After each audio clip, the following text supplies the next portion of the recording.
और एक हकीकी वाकया भी बताएंगे जिन्हें जानकर किसी के भी रोंगटे खड़े हो जाएंगे। कुछ लोगों का ख्याल है कि जिन्नात शादी नहीं करते, लेकिन कुरान करीम के दलाइल से ये बात साबित है कि जिन्नात शादी भी करते हैं और बच्चों को भी पैदा करते हैं, और उनकी शादी भी इंसानों की तरह होती है। जिस तरह इंसानों की शादी में ढोल बजाना, नाच गाना किया जाता है, बिल्कुल उसी तरह जिन्नात भी अपनी शादी में ढोल बाजे और रक्स भी करते हैं। हत्ता कि उनकी शादी में सबसे बेहतरीन खाने पीने का एहतमाम भी किया जाता है। जिन्नात अपने खानों में मोर और हिरन का इस्तेमाल बहुत ज्यादा शौक से करते हैं और मीठे में भी बहुत कुछ रखते हैं। उनका खाना इंसान के खानों से बहुत लजीज होता है। जिन्नात की शादी में निकाह भी पढ़ाया जाता है, जिसका एतराफ एक मौलाना साहब ने खुद किया है। उन मौलवी साहब का नाम नवाब अली शाह है। उन्होंने वाकया सुनाया है कि रात के किसी पहर में सो रहा था तो किसी ने दरवाजा खटखटाया।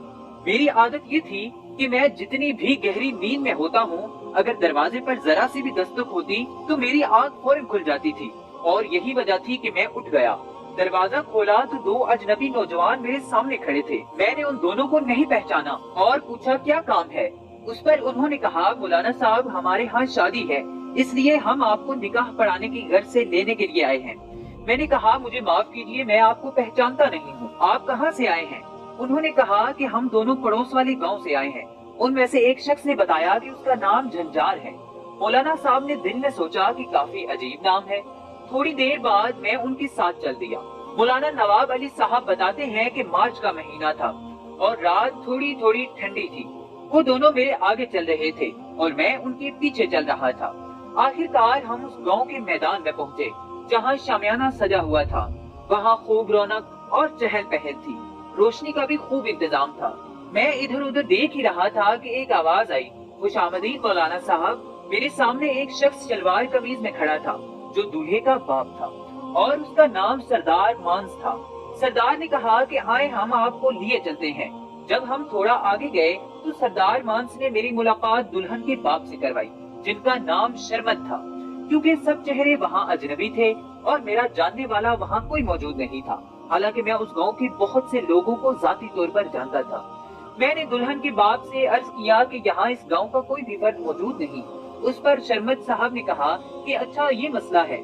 शर्मत साहब ने एक लड़की को आवाज दी और करीब आने पर उस लड़की को कुछ कहा। मौलाना साहब ने कहा कि उसकी थोड़ी देर बाद मैंने नजर साहब को आते हुए देखा, जो गांव में दुकानदार थे। इसके बाद और भी जानने वाले मुझे शादी में नजर आने लगे, जिन्हें देखकर मुझे इत्मीनान हुआ। मैंने नजर साहब से पूछा कि आपकी दुकानदारी कैसी चल रही है, तो उन्होंने चौंकते हुए बोला कि अच्छी चल रही है। इसमें मुझे दूल्हा के वालिद ने कहा कि मौलवी साहब आइए और निकाह पढ़ाइए, देर हो रही है। मैंने जाकर उनका निकाह पढ़ाया। उन्होंने मुझे मिठाई और पैसे भी दिए। बाद में मुझे खाना भी खिलाया जो बेहद लजीज था। उसके बाद अफ्त और झंझार ने जो मुझे यहाँ लाए थे, उन्होंने मुझे घर छोड़ दिया और खुद भी वापस चले गए। मौलाना साहब ने कहा कि जब मैं सुबह उन लोगों से मिला जिनसे मेरी मुलाकात रात शादी में हुई थी, तो उनसे रात के वाक़े का जिक्र किया। उन्होंने बताया कि हम तो रात को कहीं नहीं गए थे, बल्कि अपने घर पर सो रहे थे और किसी भी शादी में शिरकत नहीं की हमने। मौलाना साहब बहुत हैरान हुए और घर वापस आ गए। घर पहुंचकर मैंने मिठाई और निकाह के पैसे देखे तो मुझे यकीन हो गया कि ये मेरा वहम नहीं, बल्कि मैंने रात में शादी में शिरकत की थी। बाद में मुझे इस बात का अंदाजा हो गया कि रात में जिस शादी में मैंने शिरकत की थी वो इंसानों की नहीं बल्कि जिन्नात की शादी थी।